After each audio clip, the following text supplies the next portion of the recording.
अस्सलाम वालेकुम। अबरार रशीद आपकी खिदमत में हाजिर। और इस वक्त पाकिस्तान में रात गए यानी सहरी से पहले 2:30 हो चुके हैं और मैं एक ख़बर भी है, एक मेरा अपना आप कह लें तज्जिया है, तबसरा है, एक मेरी ख्वाहिश है। पहले मैं आपसे जिक्र कर देता हूँ। ख्वाहिश ये है कि as a Pakistani why do I want to visit India, यानी मैं इंडिया क्यों जाना चाहता हूँ, इंडिया का विज़िट क्यों करना चाहता हूँ। बड़े अरसे से मेरी ख्वाहिश है, लेकिन मुझे लगता नहीं है जैसा कि पाकिस्तान और इंडिया के आपस के ताल्लुकात हैं, मुझे नहीं लगता कि मेरी ज़िंदगी में मेरी ये ख्वाहिश पूरी होगी। अल्लाह करे पूरी हो, क्योंकि जब तक दोनों ममालिक की हुकूमतों, सियासतदानों या अवाम में नफ़रत के जज्बात पाए जाएंगे तो जाहिर है कोई भी Pakistani as a visitor, as a tourist India जाने से घबराएगा, कोई भी इंडियन पाकिस्तान आने से कतराएगा। ऑब्वियसली मुझे मालूम है कि इंडियंस पाकिस्तानियों से, आम इंडियन की मैं बात कर रहा हूँ, पाकिस्तानियों से नफरत नहीं करते। इसी तरह आम पाकिस्तानी भी किसी आम इंडियन से नफरत नहीं करता। बहरहाल ये नफरत और मोहब्बत जो है वो साथ साथ चलती रही है, चलती रहेगी। लेकिन मैं जो बता रहा था कि मेरी ख्वाहिश है कि मैं इंडिया का विज़िट करूं और वहाँ पर मैं मुख्तलिफ जगहों पर मेरा दिल करता है मैं जाऊं।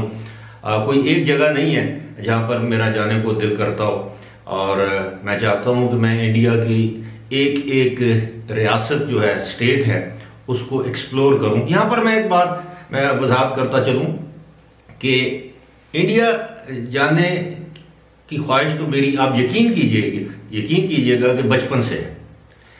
और एक ऐसा मुल्क है जहां कभी भी मेरा जाने को दिल नहीं किया या जाने की ख्वाहिश नहीं हुई, और वो है चाइना।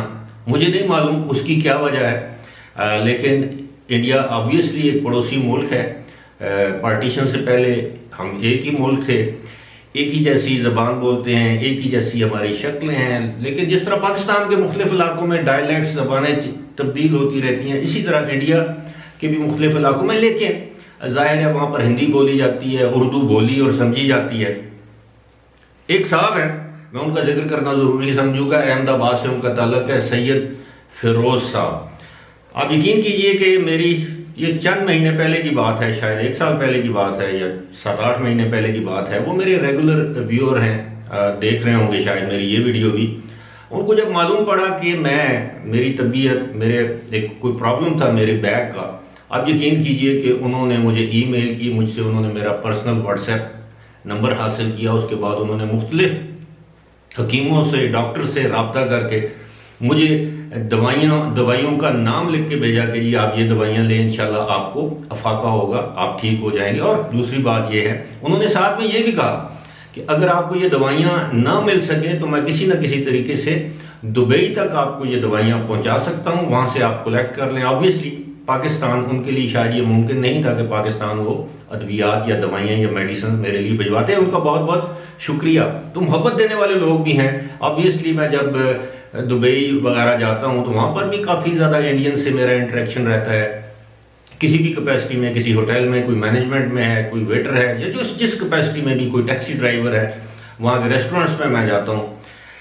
अब बात जो मैं करने की, ये तो मेरी ख्वाहिश थी जो मैंने आपके साथ सहरी के वक्त मैंने शेयर की है। लेकिन अब जो मैं, हाँ, हो सकता है बहुत से मेरे जो पाकिस्तानी जो व्यूअर्स हैं, फॉलोअर्स हैं, उनको ये मेरी बात अच्छी ना लगेगी कि मैं क्यों इंडिया जाने की ख्वाहिश मैं क्यों नहीं रख सकता। एक इंडियन की ख्वाहिश हो सकती है वो पाकिस्तान है, एक पाकिस्तानी की ख्वाहिश हो सकती है वो इंडिया जाए। इसी तरह जिस तरह अमेरिका और कनाडा है, एक ज़माने में ये भी आपस में दुश्मन थे, लेकिन अब ये बगैर वीज़े के अपने बॉर्डर से आ जा सकते हैं। यानी कैनेडियन अमेरिका में आ सकते हैं और अमेरिकन बगैर वीज़े के कनाडा जा सकते हैं। कोई पूछताछ नहीं होती, कोई सिक्योरिटी वाले पीछे नहीं फिरते, कोई इंटेलिजेंस खुफिया एजेंसी के लोग एहलकार आपको हरासा नहीं करते, तंग नहीं करते। अब आते हैं जी वो जो यूएई की तरफ से जो पाबंदी आयद की गई है इंडिया से आने वाली तमाम पैसेंजर फ्लाइट्स पर। मैंने अपनी गुज़श्ता वीडियो में इसका जिक्र तफसील से किया है। मैंने ये भी बताया था इसमें एग्जेम्पशन भी है। जो बिजनेसमैन चार्टर्ड फ्लाइट से जाना चाहते हैं, जो डिप्लोमेट्स जाना चाहते हैं, जो ऑफिशियल डेलीगेशन हैं उन पर ये पाबंदियां नहीं, अलबत्ता उनके लिए टेस्ट की पाबंदी जरूरी है, यानी कोविड-19 पीसीआर टेस्ट और क्वारंटीन की पाबंदी लाजमी है। अलबत्ता पैसेंजर फ्लाइट्स पर पाबंदी आयद होगी 24 अप्रैल रात 12 बजे से। इस हवाले से यह भी बताया गया है कि यह पाबंदी ईद के बाद तक यानी 17 मई तक कायम रह सकती है, यानी ईद की छुट्टियों के बाद तक यह पाबंदी कायम रहेगी। एक अखबारी इतला है जो मैं आपके साथ शेयर कर रहा हूं, लेकिन उसके साथ जुड़ी हुई जो खबर है वो बड़ी अफसोसनाक है। वो ये है कि ऑब्वियसली जो लोग काफी अरसे से प्लान कर रहे थे कि वो ईद के मौके पर, ईद की छुट्टियों के मौके पर इंडिया जाएंगे 10 दिन के लिए, 15 दिन के लिए, 1 माह के लिए और वापस आएंगे, अब उनके प्लान्स धरे के धरे रह गए हैं। एक तो ये है कि पाबंदियां लग गई हैं, दूसरी बात यह है कि वहां पर कोविड की सिचुएशन अनफॉर्चुनेटली इतनी खौफनाक हो गई है कि जाहिर है जो इंडियंस हैं यूएई में, अब वो 10 मरतबा सोचेंगे कि वो चले तो जाएंगे, लेकिन वापसी उनकी कैसे होगी। और ये भी 24 तारीख जो है वो डेडलाइन है। इसी के साथ जुड़ी हुई जो दूसरी अफसोसनाक खबर, बल्कि अफसोसनाक पहलू है इस पाबंदी का, वो ये है कि जो लोग इंडिया में मौजूद हैं और यूएई के रिहायशी हैं, वहां पर जॉब करते हैं, जो छुट्टियों पर गए हुए थे, जिन्होंने वापस आना था 24 के बाद, अब उनकी कोशिश है कि वो 24 से पहले वापस चले जाएं। अब उनके लिए प्रॉब्लम ये है कि उनको प्लेन्स में, जहाज़ों में जो फ्लाइट्स हैं उनमें टिकट नहीं मिल रहे, और अगर टिकट मिल रहे हैं तो बहुत महंगे मिल रहे हैं। अब उनके लिए जाहिर है जो क्लास वहां पर वर्किंग क्लास, लेबर क्लास के जो लोग इंडियंस वहां पर काम करते हैं, अब आप सोच रहे होंगे कि मेरी ये वीडियो इंडिया स्पेसिफिक क्यों है। अगर यही सूरत हाल पाकिस्तान के साथ होती तो आप यकीन कीजिए कि मैं पाकिस्तान के हवाले से मैं बात कर रहा होता। अगर खुदा न खास्ता पाकिस्तान पर ये सफरी फजाई पाबंदियां जिसको कहते हैं ट्रैवल बैन या ट्रैवल सस्पेंशन, अगर ये हमारी फ्लाइट्स, पैसेंजर फ्लाइट्स पे सस्पेंशन होती तो आज I would have been discussing Pakistan, problems of Pakistani. जिस तरह मैं गुज़श्ता साल पूरा, आप यकीन कीजिए जो लोग पुराने देखने वाले हैं मेरे, मार्च, अप्रैल, मई, जून, जुलाई तक मैं इंडियन, पाकिस्तानी, बांग्लादेश, श्रीलंका सबकी मैं बात करता था। आज मैं इसलिए इंडियन स्पेसिफिक जो है, इंडिया स्पेसिफिक या इंडियन स्पेसिफिक वीडियो कर रहा हूं।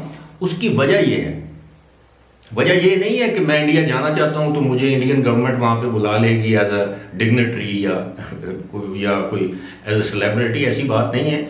मैं इसलिए कर रहा हूं कि आप अपने आप को उनकी जगह रख के देखें कि एक पाकिस्तानी ये सोचे कि वो अपने वतन वापस आया और उसने एक ख़ास तारीख को जाके अपनी ड्यूटी या अपनी नौकरी ज्वाइन करनी है और वो उस तारीख तक जा नहीं सकता, तो आप सोचें ऑब्वियसली कितना अरसा उसकी जो कंपनी है उसका इंतज़ार करेगी, तो वो बेचारा, उसकी नौकरी चली जाएगी, उसकी जॉब चली जाएगी, उसके लिए प्रॉब्लम्स पैदा होंगे। और अब अगर वो जाना चाहता है, उससे पहले जाना चाहता है, यानी 24 तारीख से पहले, तो उसको फ्लाइट्स अवेलेबल नहीं है, फ्लाइट्स पे सीट्स अवेलेबल नहीं है, टिकट नहीं मिल रहे, टिकट मिल रहे हैं तो बहुत ज़्यादा भारी कीमतों पर मिल रहे हैं। तो ये जो सारी सूरत हाल है, इसने, मैं अभी सोच रहा था, मैं पढ़ भी रहा था मुख्तलिफ जो मीडिया आउटलेट्स हैं उनकी जो वेबसाइट्स हैं उनको मैं देख रहा था, तो मैं आपसे दिल की बात कर रहा हूँ। I literally feel sorry for my Indian fellows, my Indian viewers, और जो भी इससे इफेक्ट होंगे, इस बैन से, सस्पेंशन से जो यूएई ने लगाई है।